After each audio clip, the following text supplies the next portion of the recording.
Certainly, there are several fictional monsters known to provide quite a scare in the coming Halloween, but none of them is as scary as the ones found in the depth below. With deep red skin, icy blue eyes, and webbed tentacles, meet today's beast on the channel, the vampire squid from hell.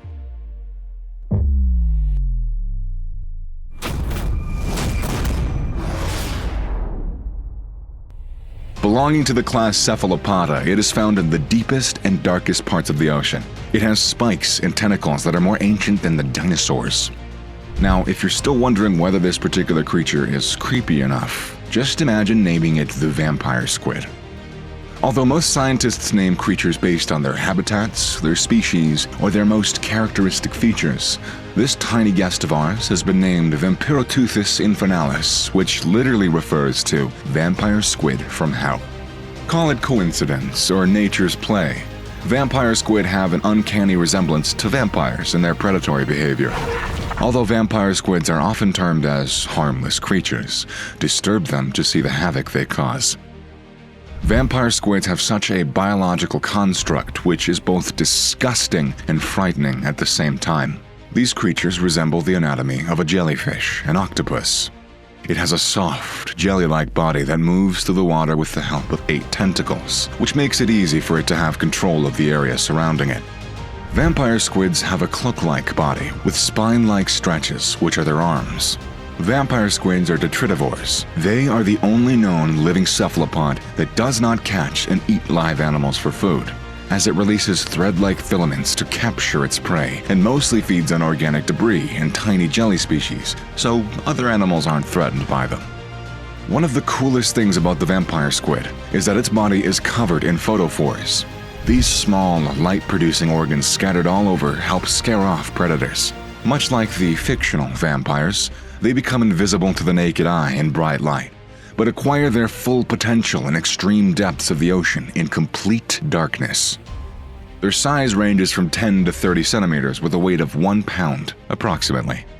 The vampire squid has 2 eyes on either side of the head, which are large and ball-like and have a very bright shine. In terms of proportion to body size, they have the biggest eyes in the entire animal kingdom. Another jaw-dropping feature of this squid is that it has 3 hearts. And though it's named the vampire squid, it doesn't have any fangs. Even teeth are absent for that matter. Also, they don't actually drink blood. Now, there is an interesting story behind its name. During the late 1800s, marine biologists were on a German deep-sea expedition, and they were surveying depths of the ocean that they had never seen or studied before. Carl Jung was the first person who introduced to the vampire squid. He saw its red eyes, its dark tentacles, its cape-like webbing, and he decided that it was a vampire squid from the depths of the underworld.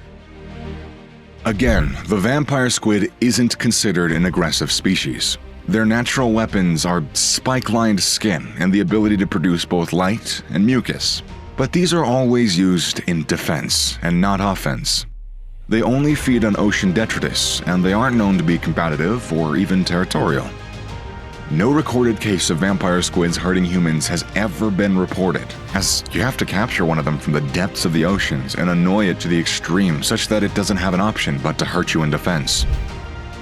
Photophores are just part of their defense mechanism. In addition, they also can turn themselves inside out. Just visualize that for a second. Oh wait, it's on the screen. In an encounter with a predator, the vampire squid can invert its body until its webbed and caped tentacles are completely over its vulnerable neck and head. It's also known as a pumpkin or a pineapple posture. Along with providing an extra layer of padding, it also exposes the spikes on the tentacles. This results in a large, fearsome-looking figure covered in jagged points that has no visible face. It's scary enough that the predator will choose to swim away rather than engage with a strange and potentially dangerous enemy. But the true irony of the situation is that these spikes just look sharp. They are completely harmless. The vampire squid is basically a bluff master. Another key feature of the vampire squid is that it can regenerate and heal itself in a way. Well, at least the very tips of the tentacles have damaged. Using their extra-large photophores as a last resort for defending against a predator when they're in a defensive pumpkin posture, the glowing tips are all clustered together. Those luminescent tentacle tips act as an acceptable target that diverts the predator's attention away from other, more critical, more non-generative areas. In simple words, if the predator is desperate enough to take a bite of this squid by its luminescent and shining tentacle ends, it offers it for a bite. The vampire squid can easily regenerate those non-essential parts later. The vampire squid is at the mercy of deep-diving and deep-dwelling animals. Whales and sea lions often consider it a delicacy. 6-foot giant grenadier is its largest predator. Vampire squids are foragers. They're scavengers. Marine snow is their major source of food.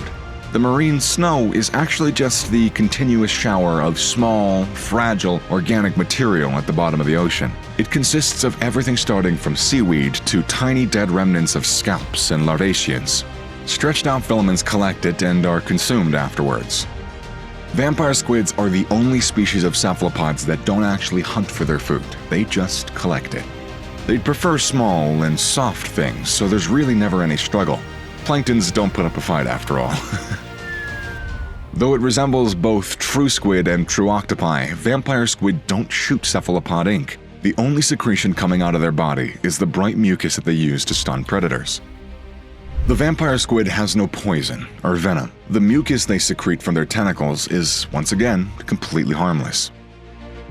Vampire squids reproduce many times. This is a distinguishable feature as other squid and octopi only reproduce once before dying. The female vampire squid is known to incubate as many as 10,000 immature eggs in its body, and since a single egg clutch consists of around 100 eggs, it has to be laid in multiple deliveries.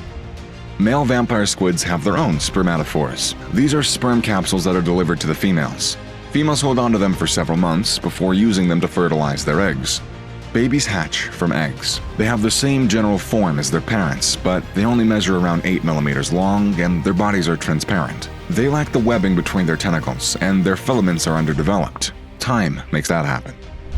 Vampire squids dwell at depths of 2,000 to 3,000 feet below the surface. They may float carefree about the water, or they might hide in caves and corals. This information about them is rather ambiguous due to a lack of actual research about them. As they reside so far underwater that humans can't traverse to their natural habitat without the help of submarines and remotely controlled recording devices, no one has ever in-depth studied the vampire squid in the wild. A person would be very lucky to find a lost or injured vampire squid floating closer to the surface than usual. The vampire squid has a savage and wild reputation, but as you can see, it is completely unearned. Opposite of that, they are extremely simple creatures that have been minding their own business for decades, and they pose no danger to humans. The ocean might be a ghastly, fearsome place, but not everything inside of it is devilish, and the vampire squid just proves that. The vampire squid hasn't been officially evaluated by the IUCN, but it isn't extinct, and it is unlikely to be endangered. After all, it's survived for more than 300 million years at this point. I'd say its streak is pretty strong. Tell us what you think of this fascinating, vampiric-looking, secretive, mysterious, beautiful beast in the comment section below. And of course, don't forget to leave a like on the video, smash that subscribe button with your slimy tentacles, and hit that notification bell for more intriguing beasts. Thanks for watching. See you guys in the next one.